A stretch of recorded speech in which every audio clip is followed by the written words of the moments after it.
Hello student, Shri coaching classes में आपका बहुत बहुत स्वागत है। आज इस वीडियो में हम पढ़ने वाले हैं कक्षा 11वीं का, जो कि अध्याय 3 है। पिछली वीडियो में हमने आपको प्रश्न क्रमांक 1 से लेकर यहाँ 6 तक के प्रश्नों के उत्तरों को आपको करवा दिया था। यहाँ पर आप देख सकते हैं, इन प्रश्नों के उत्तर आप देख चुके थे। यहाँ पर हमने आपको 3 अंक और 4 अंक, 3 अंक व 4 अंक वाले प्रश्न स्टार्ट हो गए थे, जो एक प्रश्न क्रमांक 1 से लेकर हमने आपको यहाँ 6 प्रश्नों तक आपको हल यहाँ पर करवा दिया था। ठीक है, प्रश्न क्रमांक 6वें तक हमने पिछली वीडियो में आपको हल करवा दिया था। अगर आपने पिछला वीडियो नहीं देखा तो उसको देख लें। हमारे यूट्यूब चैनल पर जाकर सर्च करें श्री कोचिंग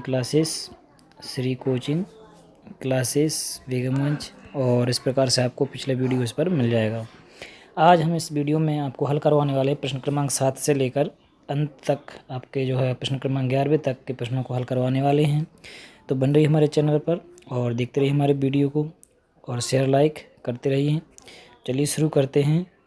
प्रश्न क्रमांक 7वें का उत्तर यहाँ पर आपको बताना है कि एस ब्लॉक और पी ब्लॉक के तत्वों में इस प्रकार से अंतर लिखना है कि ये मानकर करना है कि ये धातु और अधातु हैं।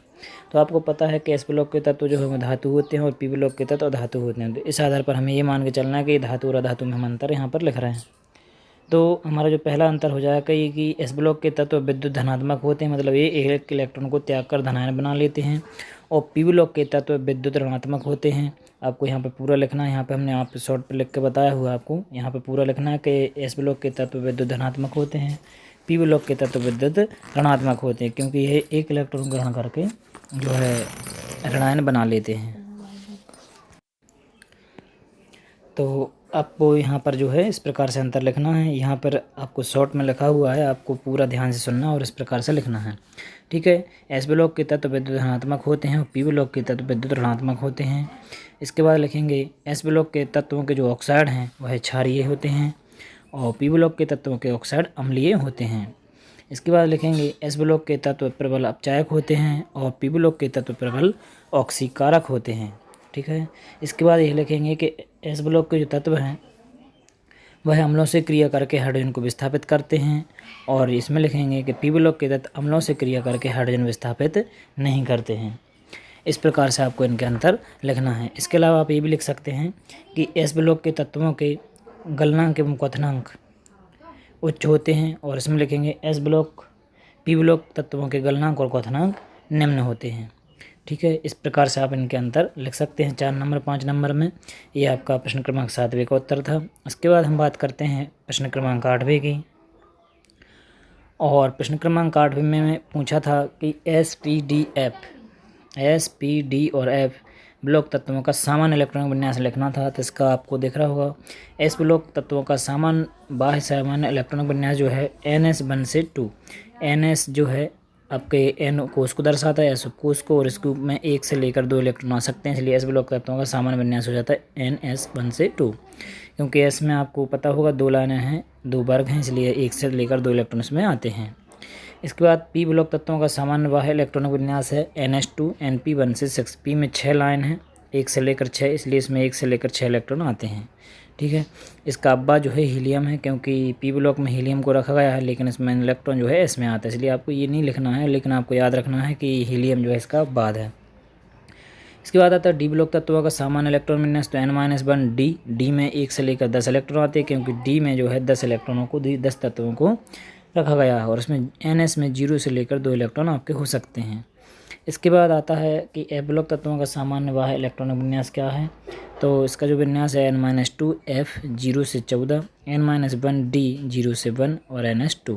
तो आप इस प्रकार से अच्छे से इसको याद कर लें, क्योंकि ये बहुत इंपॉर्टेंट है और आपको ये इनमें से कोई सा भी प्रश्न आ सकता है, और इसमें से आपके 99% आने की संभावना है इन प्रश्नों में से जो प्रश्न बैंक डाली गई है पेमर्स पोर्टल पर।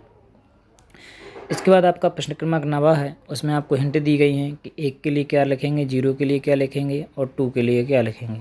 ठीक है, तो 1 के लिए अनुलग्न का उपयोग करना है, अनुलग्न नहीं पूर्व लग्न का उपयोग करना है, उनके लिए संकेत का प्रयोग करना है। अगर 0 होगा तो निल शब्द का उपयोग करना है, और अगर 2 होगा तो बाई शब्द का उपयोग करना है। ये प्रश्न में लिखा हुआ है, और परमाणु क्रमांक ये दिए हैं, इनके आपको IUPAC नाम लिखना है।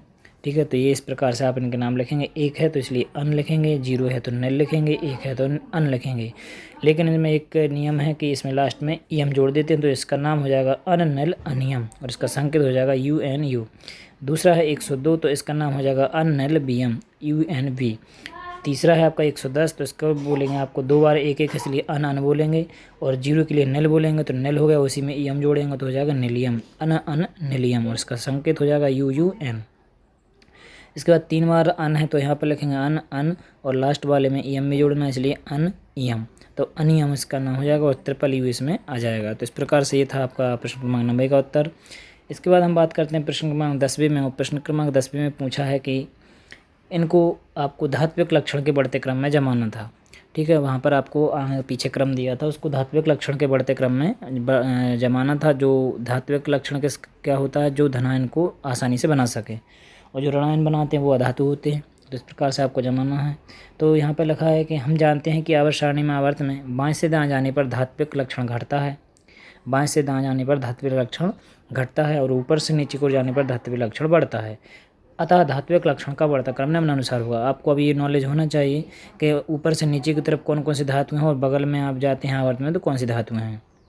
ठीक है, तो आप देखेंगे कि सोडियम के बगल में सोडियम का परमाणु क्रमांक 11 है, मैग्नीशियम का 12 है।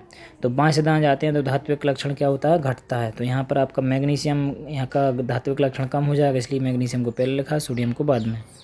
इसी प्रकार से आप बेरिलियम से आप ऊपर से नीचे की देखें तो बेरिलियम ऊपर आता है, मैग्नीशियम नीचे आता है। तो ऊपर से नीचे की ओर जाते हैं तो धात्विक लक्षण बढ़ता है।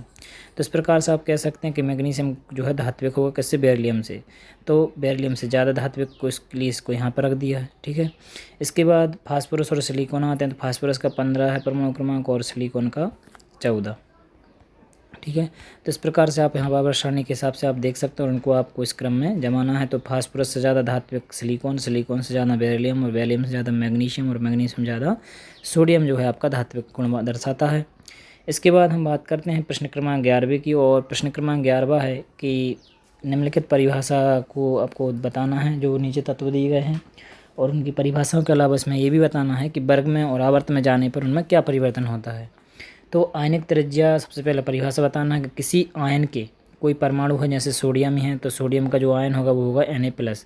तो सोडियम आयन के या किसी भी आयन के नाभिक से वह प्रभावी दूरी, जितनी दूरी तक आयनिक बंध में आयन का प्रभाव होता है, उस आयन की आयनिक त्रिज्या कहलाती है।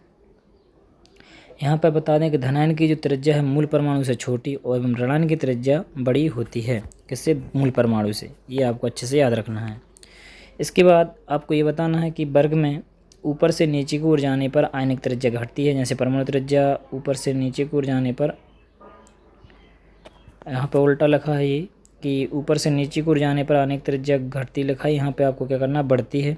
और इसी प्रकार से आवर्त में लिखना है आपको बाएं से दाएं जाने पर आयनिक त्रिज्या यहाँ पर लिखेंगे घटती है। ठीक है, बाएं से दाएं जाने पर, क्योंकि यहाँ पर परमाणु का आकार जो है घटता जाता है और नाभ की आवेश बढ़ने के कारण, इसलिए बाएं से दाएं जाने पर परमाणु का घटने के कारण आयनिक त्रिज्या भी घटती है। तो इसको आपको अपोजिट कर देना है, ये गलत लिखा गया है यहाँ पर।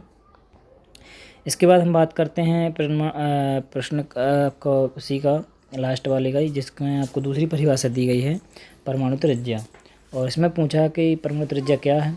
तो किसी परमाणु के नाभिक के केंद्र से उसके बाह्य इलेक्ट्रॉन कोष के बीच की दूरी को परमाणु त्रिज्या कहते हैं। और वर्ग में ऊपर से नीचे को जाने पर परमाणु त्रिज्या घटती है और बाएं से दाएं जाने पर परमाणु त्रिज्या बढ़ती है। आवर्त में बाएं से दाएं जाने पर परमाणु त्रिज्या जो है यहाँ पर, तो यहाँ पे बच्चों ये भी उल्टा लिखा गया है। वर्ग में ऊपर से नीचे की ओर जाने पर परमाणु त्रिज्या क्या होती है, बढ़ती है। ऊपर से नीचे की ओर जाने पर परमाणु त्रिज्या बढ़ती है। और यहाँ पर ये भी आप सही कर लें, वो आवर्त में बाएं से दाएं जाने पर परमाणु त्रिज्या घटती है। ये आपको वर्ग में और आवर्त में लिख लेना है। इसके बाद हम बात करते हैं परिभाषा में आयनन उपविभव की।